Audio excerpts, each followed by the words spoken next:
Hello guys, good afternoon. इटा मैं बरगड इचु जे तो आपण माने विश्व प्रसिद्ध धनुयात्रा देखुन। इटा हमें मुई वीडियो बनैछे तो भल लागले लाइक सब्सक्राइब शेयर कर देबे।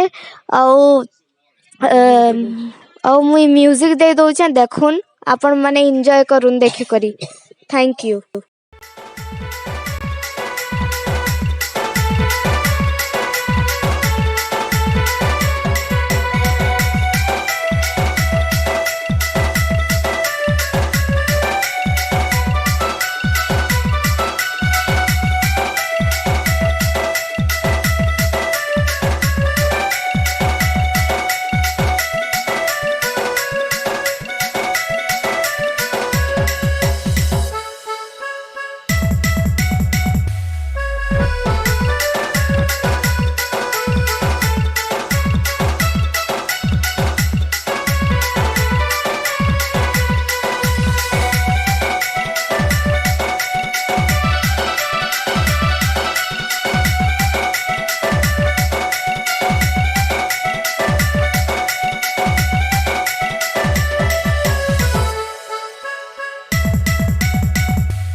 संबलपुरी तो केंता बाजबा।